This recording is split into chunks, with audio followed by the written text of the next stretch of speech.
Hello, good afternoon. So this is Miss Gina Salmorin, formerly Salmorin, now Villarin na, no? Kasi married na tayo. So I'm a former English teacher. I've been teaching in the public school for 20 years before I had my resignation, early retirement actually. No? And now unit manager in Crew Life UK. Yeah, so back to you, Glenn. Okay, ngayong hapon po, mga minamahal naming kabuhay, ay isa na namang buhay ang ating masasaksihan.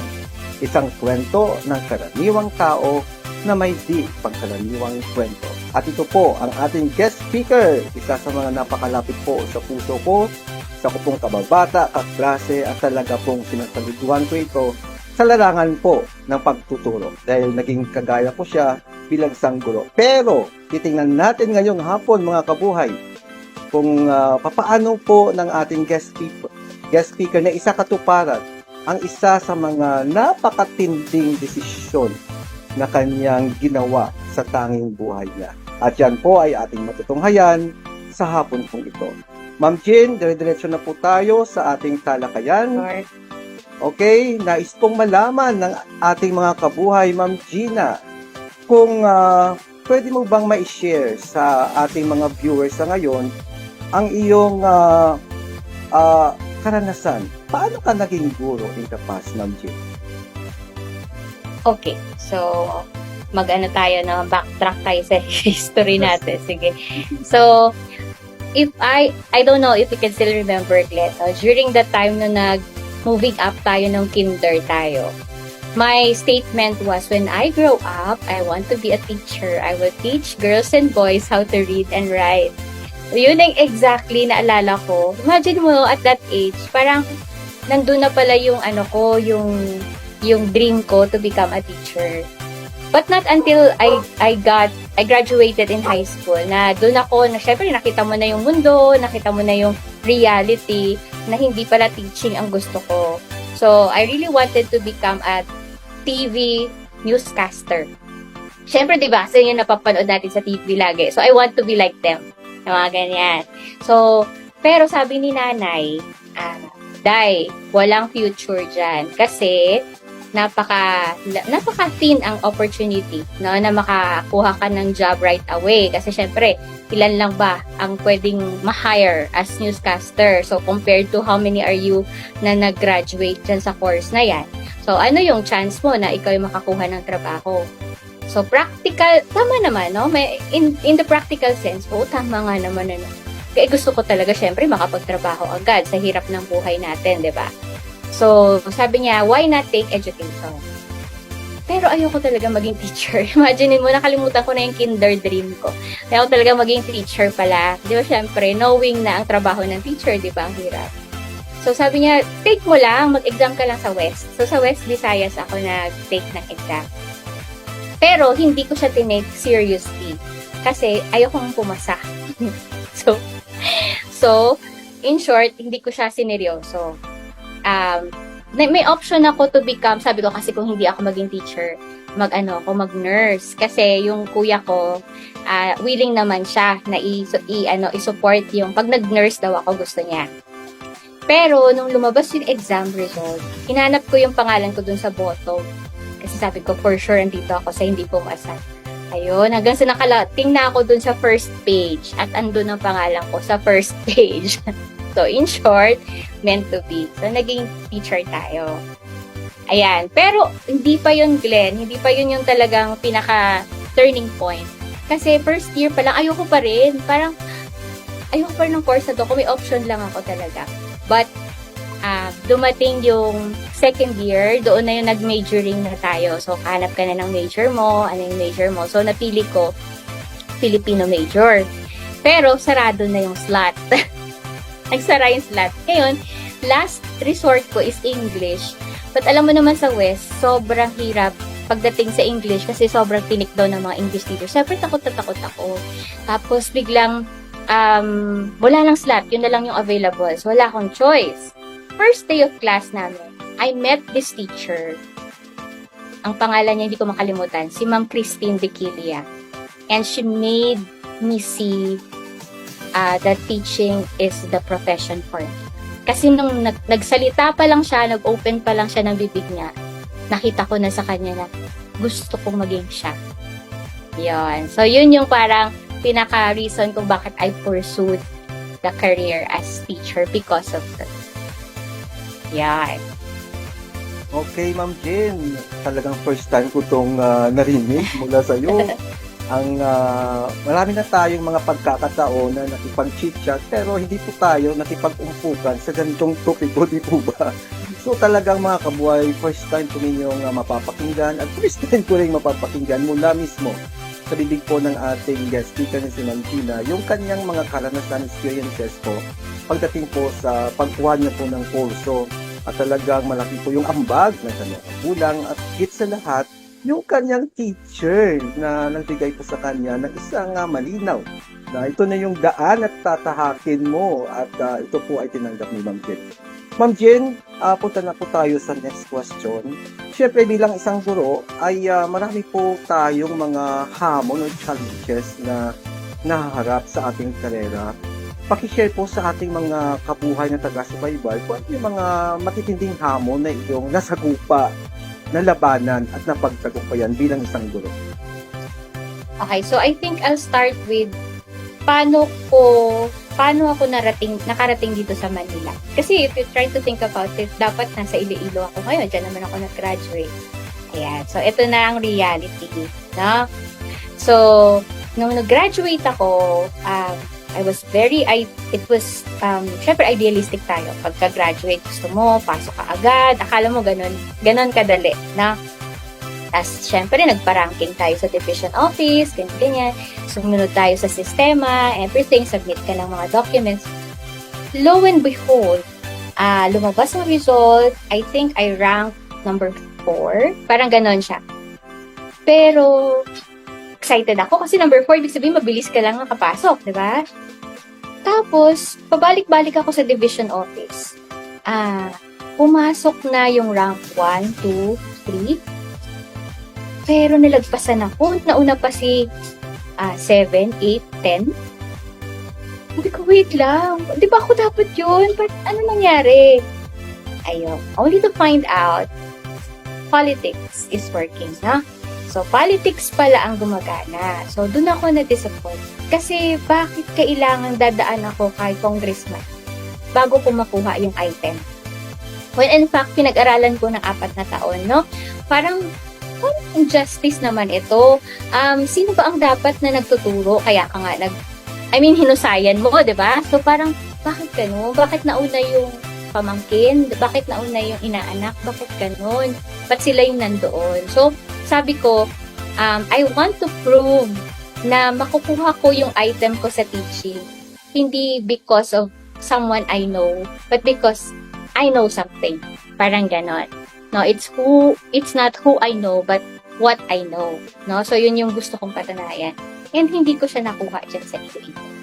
So, ganito ang ginawa ko. So, nagsabi ako sa nanay na magbabakasyon ako dito sa Manila. Bakasyon!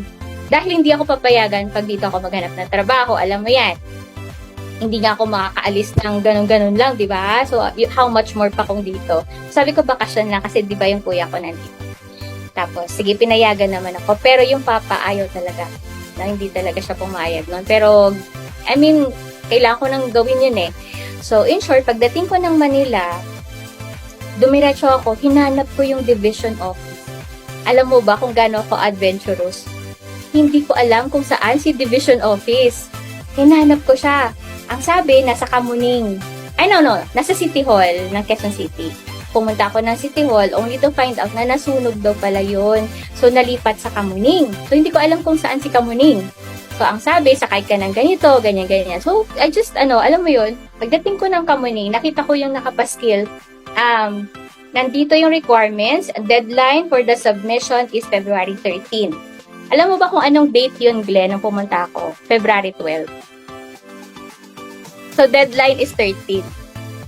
I need to go back with my requirements, diba? So, bumalik ako, last day submission, nakahabol naman ako, and then afterwards, kailangan na syempre mag-interview, may exam, mga lahat ng ganyan. So lahat yung ginawa ko without ang kuya ko, hindi niya alam yon bakit ako maalis everyday. No, hindi niya alam saan ako pumupunta. Basta sabi ko lang may pupuntahan ako. Grabe dun talaga na-realize na kaya ko pala kung gugustuhin ko. No? So yun. Tapos, in short, natapos ko lahat yung requirements and everything. Ito pa yung nakakatakot na part. Pagdating mo pala doon sa ranking, akala ko ganun kadali. Kasi sa Iloilo, ilan lang naman yata tayo nagpa-rank doon.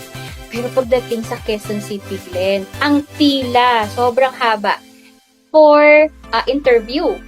And ang mga nakapila doon, kasi makita mo yung mga professionals na, yung alam mo yung siguro nakailang years na sa private school, parang gano'n. Tapos ako si Nene, galing probinsya, di ba?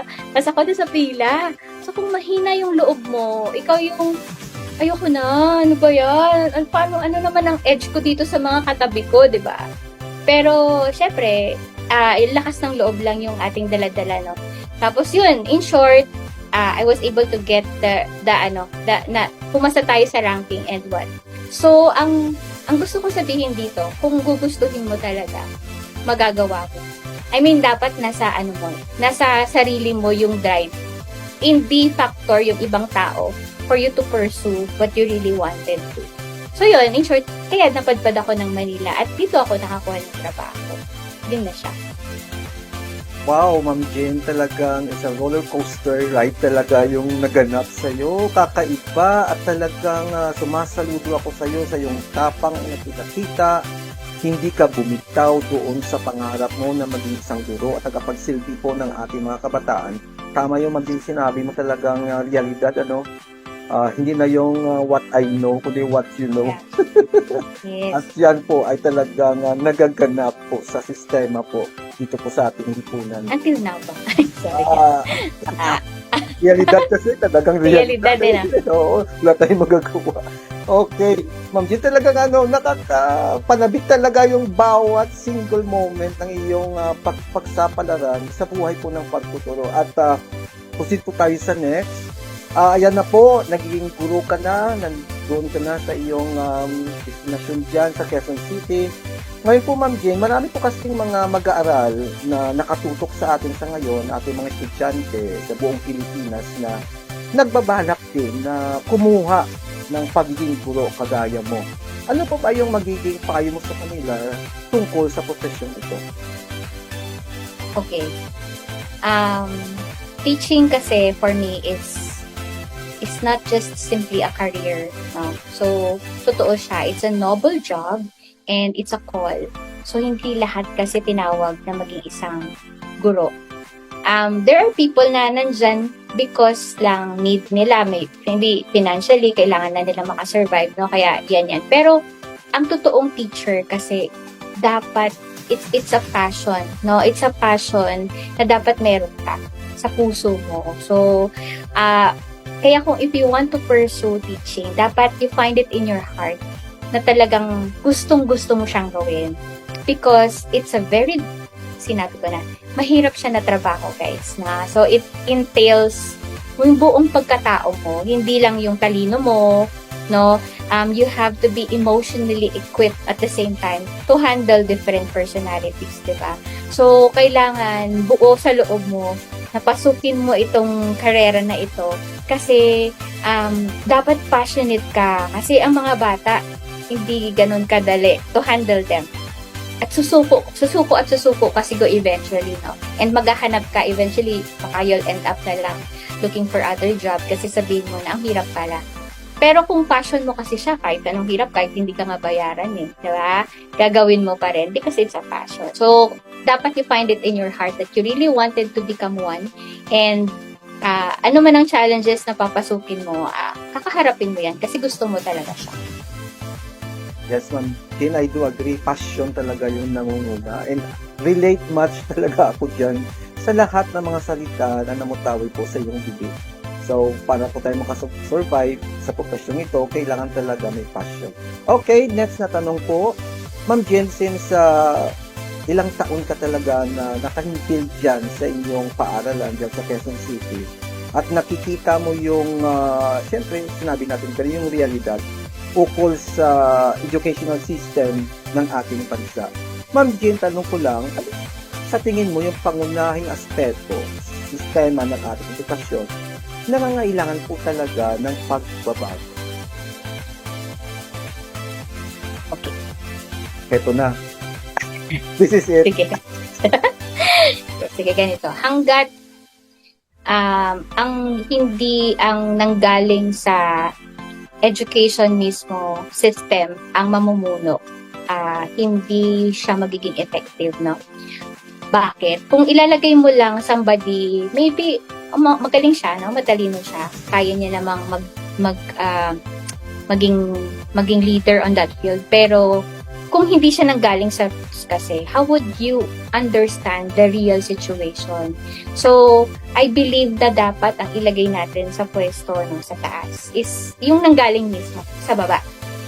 At para mas maintindihan niya, no, ano yung kabuuan. Because ako, I tried as much as on my own little way to do the, sabi nga nila, to make a difference. Pero hanggang dun lang yung kaya mo. Kasi hindi mo mababago yung sistema. Diba? So, nakikita natin yung sistema. People come and go. So, ako, papatupad ko yung ganito because I want an effective setup sa classroom ko. Tapos biglang may papasok na bagong curriculum. So, ipapatupad natin yung bagong curriculum because may bagong leader na inatasan. And then, okay na. Na-implement na si curriculum. Biglang may darating ulit na another leader. Papalitan na naman siya, which is maglalagay na naman siya ng kanyang gusto namang gawin. So, erase na ulit yung curriculum na pinaghirapan natin. And then, bago na naman. So, we can never kasi, okay naman, no, i-adapt natin yung nagkumagana sa ibang bansa. But, we are Filipino kasi, and this is Philippines. So, we have a different culture na dapat ang magiging source ng pag-create ng curriculum is nakaangkop sa kung ano yung culture na meron tayo. Not because gumana sa Singapore, not because gumana sa Thailand, gawin natin. Kasi Pilipinas tayo eh. So kung ano yung gumagana sa Pilipino, yun dapat sana yung pinapatupad natin dito sa Pilipinas. Yun. And babalik lang naman talaga tayo sa basic eh. Yun. Go back to the basic yung mga lolo't lola natin before. Bakit sila magaling mag-English? Because they just learned the basic. Diba? Hindi mo naman kailangan yung complicated na syntax and synonym, metaphor, and everything. All you need to do is just to know the basic how to communicate. And yun na yun. Magaling ka lang mag-plus and minus, yun na yun. Go back to the basic, yun na naman talaga will make education effective. Yes, Ma'am Jean. Thank you so much for that commendation. Sana ay nakakarinig Sana marinig nila ng ating mga boses. Talagang yung mga ano talaga habang pinapakinggan kita, talagang napakalakas po ng mga detalye, yung mensahe mo sa ating mga leaders po sa ating kagawaran. Talaga tama po Ma'am Jen na talagang basic talaga. Doon muna tayo magsisimula sa pinakaugat talaga upang matuloy-tuloy natin yung tinatahak nating landas na lagi nating isinisigaw yung tagumpay ng ating kagawaran. So, ayan, dahil sa competition ika nga, kung ano yung nasa labas at kailangan tayong makipagbuno sa kanila, ay talaga gagawin din natin. So, ayan po mga kabuhay, simple lang po yung ng guest speaker sa atin na kailangan go back to basics. Tama yung sinabi ni Ma'am Jean, yung ating mga ninuno noon, talagang bihasa sila sa ating wika. Ganun lang, simple lang. Ganun lang talaga. Okay? So, Ma'am Jean, ano yung mga, pupunta na tayo sa pinakamatinding tanong, Ma'am Jean, ha? Sure. Ito na yung karne ng ating pakikipagtalastasan. Mga kabuhay, si Ma'am Gina Salmorin Villarin po ay ayon sa sinabi niya ay nagsimula siya bilang isang guro at ngayon po ay may bago na po siyang karera. Okay. Ma'am Jean, nais po naming malaman ang iyong mga dahilan kung bakit ka nainganyo, nahikayat, naudyok sa panibagong karera. Please tell us about this. Okay. Actually, yung through pagiging financial advisor ko sa Pru, pinasok ko siya. Teaching pa ako noon. Part-time lang talaga. No, part-time lang. And I never imagined I will be leaving the Department of Education. Kasi yun na talaga yun eh. 'Di ba? Passion ko nga. So sabi ko, hindi ko yan iiwan. Kaya ilang beses na rin ako nilang in-encourage na why not go full-time, ganyan-ganyan. Iwanan mo na yung teaching kasi okay ka naman na dito, you're doing well. Pero hindi ko siya talaga ginawa. Parang ganon. Kasi in my heart, I really love teaching. Love ko talaga siya. Yun. Then, dumating ang pandemic. Ito na siya. Pandemic came, at anong nangyari? Set up natin, online class. Okay? So, dumating si online class. May napansin ako, no? During online class, anong setup? Students, nandyan sa screen, nakasara ang camera, hindi nag-work daw ang microphone. Actually, screen ang kausap mo. So, no matter how I prepared my lesson, pinagandaan mo yan, pinaghirapan mo, wala kang kausap. Alam mo yung ganon? So, parang light bulb. Dumating ako sa point na, am I still relevant? Am I still effective? Parang kinwestiyon ko na yung sarili ko kasi kahit anong gawin ko, parang walang nangyayari. Alam mo yun, para then you are forced to make the students pass. Kasi mas promotion. Diba? So, ipapas ako, wala silang natutunan. Hindi ko rin alam kung natuto talaga sila. Parang sabi ko, hindi ko matanggap. No? Dumating ako sa point na parang wala na akong kagana-gana magturo. Which is, hindi ako yun. Diba? Kasi ako yung tipong, kahit hindi mo ako bayaran, magtuturo pa rin ako, diba? So, it's not about the pay. It's not about what I get. But it's more of my relevance na doon sa ginagawa ko. No? So, and then, pero bumalik eh. Diba bumalik?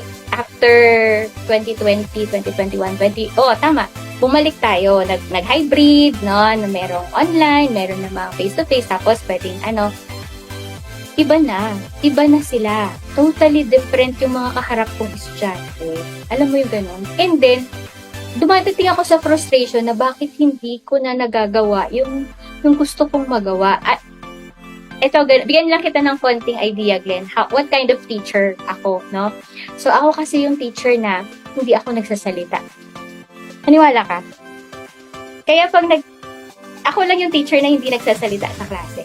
Because I let my students talk. Ganun ako. So, as much as possible, sila ang bida sa classroom ko. Alam mo yung ganun. So, I just facilitate the learning, no? Gumagawa ako ng isang, kung anumang activity yan, but I let the students talk. Kasi ganun siya. At hindi nga nagagawa. Hindi nangyayari. So, napafrustrate ako. Hanggang sa nakita ko, siguro okay na yung 20 years. Parang ganon. Siguro tapos na ako sa pakikipaglaban for making change happen. No? Siguro okay naman na, nagserbisyo naman ako sa gobyerno. Sabi ko nga, hindi ko iiwanan ang ating bansa. No? Pagbayad man lang sa pinag-aral ako sa isang state university na libre. No? So hindi ko iiwanan at mga ibang bansa para maghanap ng trabaho. But I think 20 years in service, I think, is for me, okay na. Okay na ako. Parang wala na akong regrets, no? Iniwan ko ang profession I climbed up the ladder from teacher 1 to master teacher 1 to master teacher 2. So, yun yung pinaka-last na item na iniwan ko. So, parang sinabi ko, sige, okay na ako dito. No? Parang nasasabi ko naman na siguro sa sarili ko na I have done so far what I can. Kaya nakita ko ngayon yung other side. Now, yung opportunity naman with the business sa Pru. Sa Pru kasi, kaya ako, parang nakita ko siya na other opportunity naman. Kasi doon, I become a different person. Bakit? Diba, teacher ako dito sa education, sa DepEd. Sa Pru, I'm a learner. I'm a learner. Kasi totally, something new. Malay ko ba sa sales? malay ko ba sa, di ba ako ngayon tipong, ilagay mo sa isang corner, iwanan mo ako dyan, pagbalik mo, okay pa rin naman ako. 'Di ba? Parang gano'n. So, sa sales kasi, you really have to approach people, you really have to, alam mo yung, kailangan mo talagang maging people person, which is not me. Pero, nung pinasok ko yung crew, I have seen a different me. Parang gano'n, nakita ko yung, ay, kaya ko rin palang maging gano'n. So, parang natuwa ako doon. Na parang meron pa pala akong other side. Na meron pa palang different world.